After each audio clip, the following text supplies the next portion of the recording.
jeudi, on est déjà rendu jeudi. J'espère que vous allez bien. Je suis contente de venir aujourd'hui avec un sujet qui, je crois, a suscité beaucoup d'intérêt. J'ai eu beaucoup d'intérêt quand j'ai annoncé le live de la semaine qui était de venir justement, comment est-ce qu'on fait pour activer nos dons? Là? C'est comme tellement une question existentielle. Et là, je me suis rendu compte en l'annonçant comme ça qu'il y a peut-être deux manières finalement de voir cette question-là. Allô les filles, allô Nathalie, salut Sandrine, dites-moi bonjour les filles, créez un petit peu d'interaction dans le live. Je me suis rendu compte qu'il y a comme deux manières finalement d'aborder la question des dons. Les dons dont je vais vous parler aujourd'hui sont les dons qui font partie de notre mission d'âme, nos dons d'être humain. Il y a aussi les dons psychiques, puis là, je pense que l'intérêt aussi était à ce niveau-là. Je vais revenir, ça sera le sujet du... allô Audrey, ça sera le sujet du live la semaine prochaine.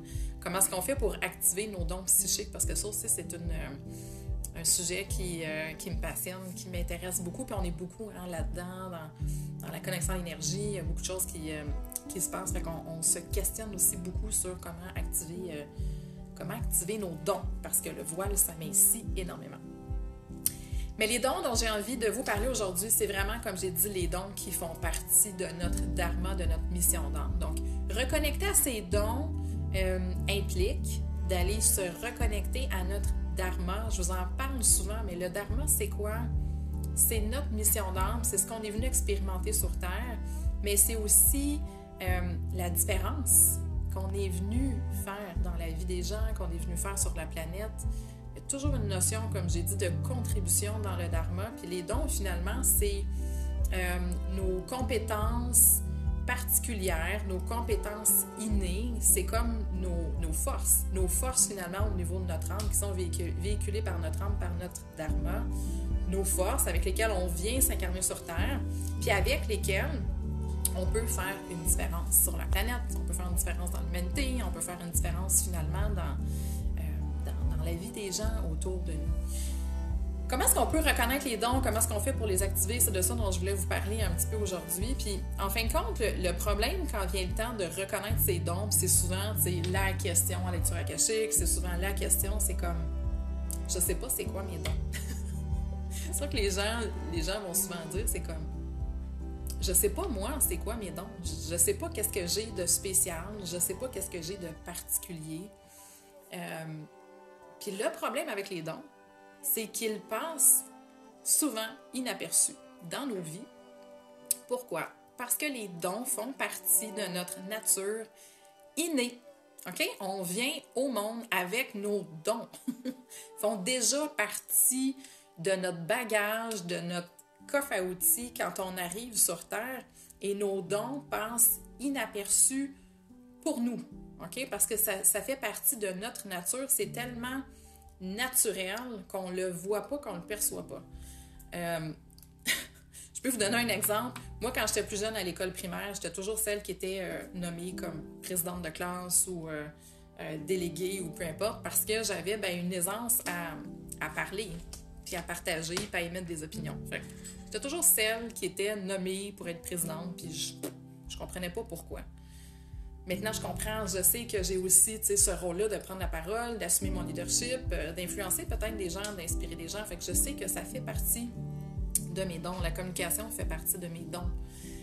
Je donne souvent l'exemple de mon chum qui a le don du travail du bois. C'est un artisan dans l'âme. Puis pour lui, c'est tellement naturel de faire des meubles, de faire ce qu'il fait, qu'il a de la difficulté à comprendre que c'est un don. Mais tout le monde n'est pas comme lui. Tout le monde n'a pas cette capacité-là de faire ce qu'il fait. C'est ça, un don. C'est quelque chose qui est unique à soi.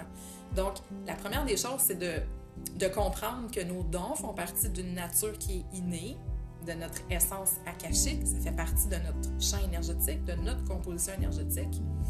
Les dons passent souvent inaperçus, mais comment est-ce qu'on va faire pour les reconnaître? Et souvent, c'est un exercice que vous avez peut-être fait en coaching. On va vous dire de retrouver l'enfant que vous étiez, puis de vous questionner sur les intérêts que vous aviez quand vous étiez enfant. Donc, l'enfant n'a pas toutes les limitations qu'on développe en vieillissant. L'enfant est souvent très libre dans la manière de s'exprimer. Donc, on va souvent vous demander, qu'est-ce que vous aimiez faire enfant? Qu'est-ce qui vous passionnait? Qu'est-ce que vous aimiez faire jeune adulte, mais que vous avez peut-être arrêté de faire parce que c'était pas quelque chose qui vous permettrait de gagner votre vie? Donc, d'aller regarder dans l'enfance, qu'est-ce qui vous intéressait? D'aller regarder au niveau de votre jeunesse, jeune adulte, des fois même, qu'est-ce que vous avez arrêté de faire. Hein? Souvent, quand on entre à l'âge adulte, on range notre boîte à crayons. Hein? Souvent, les artistes, c'est ça, c'est comme, ils vont rentrer à l'université, ils vont ranger la boîte de crayons, puis là, ils vont aller faire des études très, très rationnelles pour rentrer dans le moule. Donc, regardez, qu'est-ce que jeune adulte vous avez rangé ou mis de côté, peut-être pour... oups! Excusez. Pour... ça me fait rire. Si vous voyez l'installation, c'est terrible. OK, on devrait être correct. Donc, qu'est-ce que le jeune adulte a arrêté de... Ça m'a vraiment déconcentré. A laissé de côté. Puis l'autre chose, un exercice que je donne souvent à des clients en coaching, c'est demander à 3-4 personnes qui vous connaissent vraiment bien de vous nommer vos dons.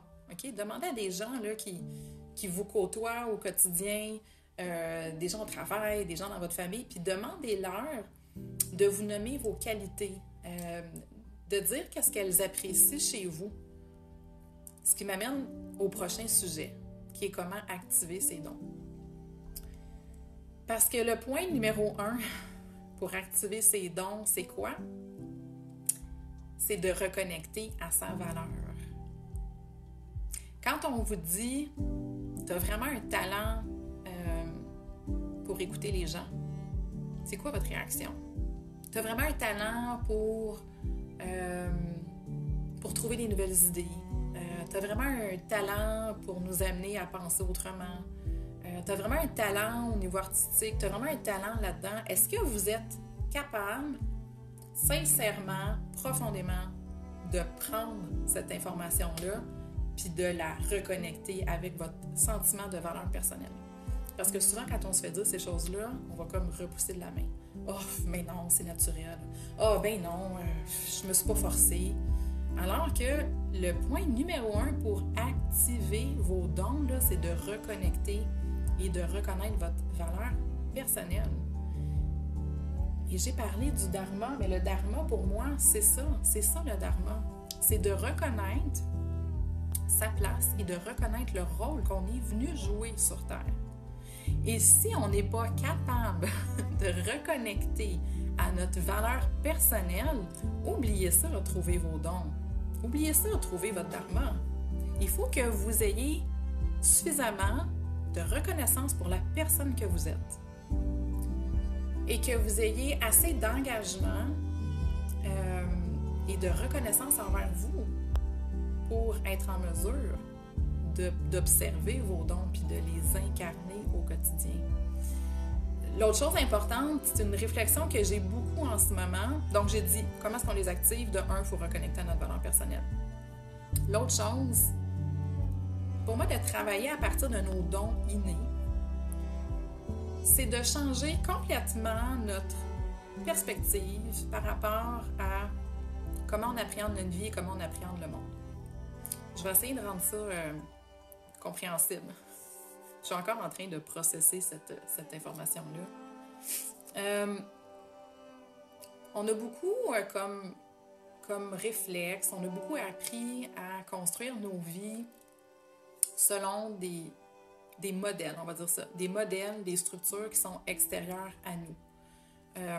Jeune adulte, on veut trouver une profession, fait qu'on va beaucoup chercher à l'extérieur de nous quelque chose qui fait du sens, dans lequel on arrive un peu à se reconnaître ou qui correspond à une image qu'on a de nous plus tard. Ça fait qu'on va comme aller chercher des études, des certifications. On va bâtir notre identité sur des éléments extérieurs.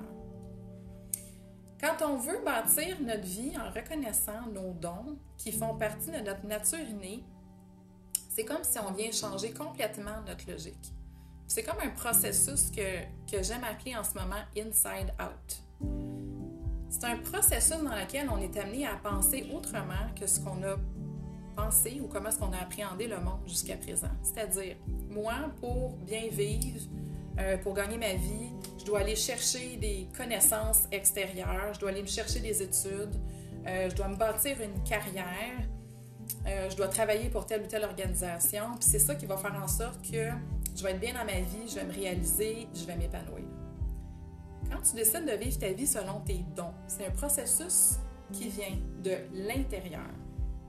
Et c'est aussi un processus dans lequel tu acceptes de jouer le jeu de co-création avec l'univers. Modèle numéro 1, comme j'ai dit, je vais me chercher des choses à l'extérieur de moi pour construire ma vie. Je suis en contrôle. Je contrôle les paramètres. J'ai choisi où est-ce que je vais étudier, je choisis où je vais travailler, je choisis les conditions dans lesquelles je vais travailler. Je suis en contrôle, OK? Je vais contrôler tous les paramètres. Processus inside out. Je fais confiance à mes dons. Je comprends que lorsque j'honore mes dons innés, intérieurs, j'incarne mon dharma. Si j'incarne mon dharma, je comprends qu'il y a une raison pour laquelle je me suis incarnée sur Terre. Et je comprends que dans cette logique-là, je ne suis pas seule. Il y a un ordre, il y a une logique à toute chose. Et il y a une raison particulière pour laquelle je suis venue ici et maintenant sur Terre avec ces dons-là. Et j'accepte dans cette perspective-là de co-créer avec l'univers. Puis pour moi, d'être dans cette logique-là, c'est qu'on vient inverser complètement notre processus. On vient comme faire un 180 degrés sur comment est-ce qu'on choisit à partir de maintenant de créer notre vie. Parce que dans cette optique-là, c'est un processus où on doit se faire confiance. Faire confiance à quelque chose qui est plus grand que nous. Pourquoi est-ce que j'ai ces dons-là? Bien, tu n'as pas à les questionner. Tu les as parce qu'il y a une raison pour laquelle tu les as. Il y a un but à ça. Il y a un but qui est plus grand. Donc, j'accepte de me faire confiance. J'accepte de faire confiance à un plan qui est peut-être plus grand que moi. Puis je vais accepter de lâcher prise. Parce que la confiance amène le lâcher prise. J'accepte de lâcher prise puis de jouer le jeu de la vie. J'accepte de me laisser porter par le flot de la vie. Et versus l'autre scénario dans lequel j'essayais de contrôler tous les paramètres parce que j'ai pas confiance, parce que c'est comme ça qu'on m'a appris de faire, parce que c'est ça qui me paraît logique. Dans cette optique-là, c'est de dire, bien, de manière innée, de manière intrinsèque, j'ai exactement ce qu'il faut pour remplir mon rôle. Puis la seule manière de l'écouter, c'est d'avoir confiance en moi, d'avoir confiance en un grand plan, puis d'entrer dans une co-création. J'en parle souvent, mais je trouve ça fascinant quand on prend le temps de se poser et de jouer le jeu de la co-création avec la vie, la valse, le flot de la vie, de se laisser porter. Donc, c'est un grand processus, finalement, de confiance. Le fait d'activer ses dons, d'activer ses dons innés, ça demande une grande confiance. Comme j'ai dit, une confiance en soi, une confiance en la vie, une confiance en l'univers. Okay? Puis c'est là aussi, pourquoi est-ce que c'est difficile des fois? Puis je vais peut-être terminer là-dessus. Quand on est dans cette logique-là de connecter à son dharma, d'honorer son dharma, de créer à partir de son dharma, on est aussi dans notre processus d'évolution personnelle et spirituelle. Ce qu'on n'est pas nécessairement quand on veut contrôler tous les paramètres. Okay? Ça amène d'autres défis, mais le véritable vecteur de développement personnel et spirituel, c'est quand on décide d'incarner notre dharma. C'est pour ça que des fois, il y a aussi des grands enjeux avec le fait d'incarner ses dons. Il y a souvent des grandes peurs. Il y a souvent des grands doutes, des grandes hésitations, parce que c'est un vecteur très puissant de développement personnel. Donc, l'expérience est comme proportionnelle, si je peux dire. Puis le plus grand va être le défi, le plus grand est l'apprentissage. Et le plus grand est l'apprentissage, le plus impactant va être le résultat du travail qu'on fait. Okay? Donc, c'est pour ça que souvent, ça vient avec quelque chose qui nous fait peur, avec un sentiment d'imposteur, avec des doutes, toutes des choses qui ne nous habitent pas quand on contrôle. Okay? Puis là, je donne un exemple. j'ai rien contre les comptables. J'ai un comptable qui fait une job de cœur incroyable. Mais tu sais, juste l'exemple, je sais pas moi, la fille créative qui décide d'être comptable parce que ses parents étaient comptables puis que c'est donc plus simple. Puis elle va vivre des défis. Mais si elle décidait d'honorer sa voix, c'est très, très stéréotypé ce que je vous dis. Même, je ne tripe pas tellement sur mon exemple, mais c'est juste pour que vous compreniez, là. Quand elle décide de suivre son chemin de vie, ça va venir avec des grandes guérisons, avec des grandes peurs qui vont remonter, parce que c'est en allant au cœur de ça qu'elle va vraiment se permettre une expansion personnelle, spirituelle qu'elle n'aurait pas vécue dans un autre contexte, où tout était contrôlé, calculé au millimètre près. Donc, c'est aussi un chemin qui amène beaucoup d'expansion personnelle, qui amène des grands défis, puis il ne faut pas avoir peur de ça. Souvent, on a peur. On a peur quand on voit qu'il y a des défis ou que ça vient toucher à des choses profondément à l'intérieur de nous. On a comme le réflexe de retourner dans notre zone de confort. Puis, je l'ai même vécu aussi récemment dans certaines situations où je me dis et que je n'ai pas choisi la voie la plus facile, mais je le sais que ce chemin-là que j'ai choisi est le chemin qui me permet, moi, de me développer le plus en tant qu'être humain. Donc, c'est ce que j'avais à vous partager aujourd'hui sur les dons. J'ai vu des petits commentaires. Tellement de transformation depuis que j'honore mon désir profond d'exposer mon don. Exactement. J'ai l'impression que tu parles de qui j'étais par le chemin que j'ai parcouru. Ben, c'est le chemin qu'on emprunte tous. Quand on se choisit. Quand on se choisit. Voilà. Quand on choisit la vie. Quand on laisse tomber le foutu contrôle sur tous les paramètres de notre vie. Donc, la semaine prochaine, je vais revenir vous parler des dons psychiques parce que je sais qu'il y avait un intérêt par rapport à ça. Entre-temps, j'ai le goût de vous inviter 2 invitations. La première, à vous abonner à ma chaîne YouTube. Donc, cette semaine, j'ai partagé une méditation pour l'activation du triangle inférieur, donc les 3 premiers chakras, qui est une méditation qui nous donne beaucoup justement de courage et de confiance. Fait que c'est vraiment en lien avec ce que je vous partageais aujourd'hui. Et aussi d'aller écouter l'update énergétique sur la chaîne YouTube et sur le podcast. Il y a des choses vraiment intéressantes pour le mois de décembre. Allez-y, allez l'écouter.